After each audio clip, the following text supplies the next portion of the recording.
બેસ.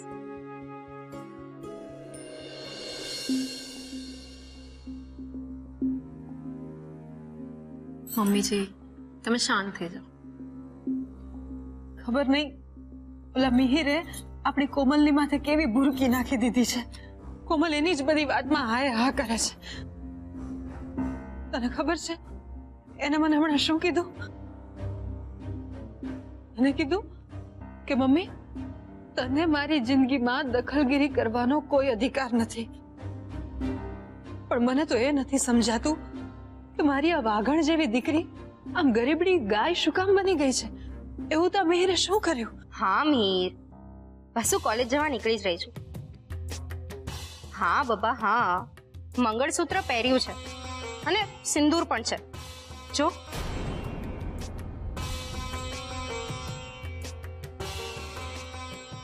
હા હા, કોઈ પૂછશે તો કહી દઈશ કે મારા લગ્ન મિહિર સાથે થયા છે. હવેથી હું મિસિસ મિહિર છું. મને કોઈનો ડર નથી. કોમલબેન, હું શું કહું છું, આપણે ભાભી પ્લીઝ, અરે જે કંઈ પણ કહેવું હતું હું મમ્માને કહી ચૂકી છું. પણ તું આમ એકલી શું કામ જાય છે? અમે કોઈ મૂકી જાય ને તને કોલેજે? મમ્મા, મને મારી કોલેજનો રસ્તો ખબર છે. હવે હું કઈ નાની કીકલી નથી કે તમારે મને મૂકવા આવી પડે. હું જાતે જતી રહીશ. ડોન્ટ વરી સાસુમાં, ભલે હું કોમલની પાસે નથી પણ આમ એની સાથે જ છું. હા બોલ. જોયું સોનું, આ ક્યારનો એનો આ વિડીયો વાળો કોલ ચાલુ જ છે. બીજી આ તો ખુલ્લી નજર કેદ કહેવાય, પણ આપણને સમજાય છે. આ કોમળને નથી સમજાતું એનું શું? આપણે એક કામ કરીએ, આપણે પપ્પાજીને જ સીધી વાત કરીએ. ના ના, એમને ત્યાં ધંધાના ટેન્શન ઓછા છે. આ મિહિરને તો આપણે ઠેકાણે પાડવું પડશે. અને આ મિહિર એની જાતને બહુ હોશિયાર સમજે છે ને, તો હવે આપણે પણ આપણી હોશિયારી બતાવવી પડશે. તું જો હવે હું શું કરું છું.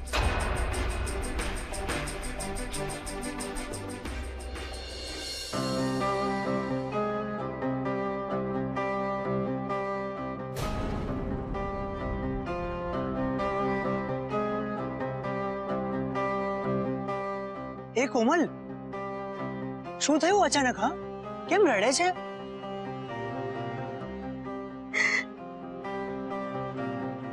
ઓલરેડી મારા ઘરના લોકોને કેટલા હર્ટ કર્યા છે, પરથી આજે મેં મમ્માની સામે કેટલું ખરાબ બિહેવ કર્યું. કોમલ પ્લીઝ શાંત થઈ જા, રિલેક્સ. એવું હોય તો તું કોલેજથી પાછી આવે ત્યારે મમ્મીને સોરી કહી દેજે. હા, આ મંગળસૂત્ર અને સિંદૂરને લઈને મારે મમ્માની સામે કેટલી આર્ગ્યુમેન્ટ કરવી પડી. તું જ કે હું મંગળસૂત્ર પહેરીને કોલેજ નહીં જાઉં તો શું ફરક પડી જશે? કાંઈ ફરક નહીં પડે મને. બસ કોમલ એક કામ કર, એવું હોય ને તો તું આ બધું કાઢી નાખ. જો કઈ ફરક નથી જ પડવાનો તો તે મમ્માની સામે આમ ચીજ શું કામ કરી કે મારે આ મંગળસૂત્ર પહેરીને જ કોલેજ જવું પડશે? એ લોકોને રિયલાઇઝ કરાવવા માટે કે તું એ જ કરશે જે હું કહીશ.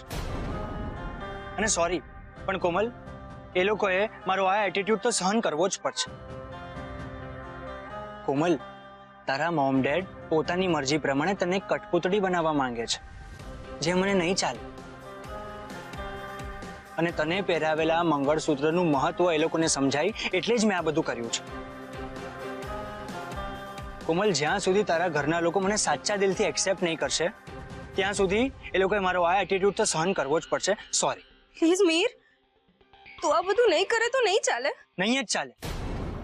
તારા ઘરવાળાઓએ તને કેટલી બધી રડાવી છે અને એ જ કારણે મને એ લોકો પ્રત્યે ગુસ્સો છે અને હંમેશા રહે છે.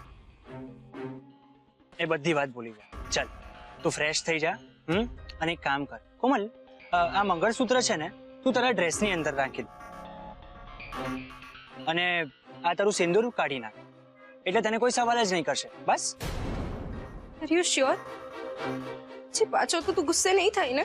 Not at all Komal, but are you sure you love me ને? કેમ આવું પૂછે છે? કારણ કે ઘણા કલાકોથી મેં તારા મોઢેથી આ શબ્દ સાંભળ્યો નથી એટલે.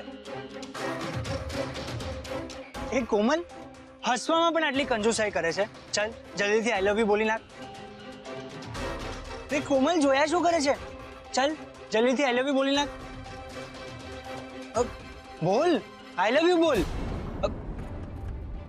નહીં તો શંકર ભગવાનની જેમ મારું પણ ત્રીજું નેત્ર ખુલી જશે. હા હા બાબા હા.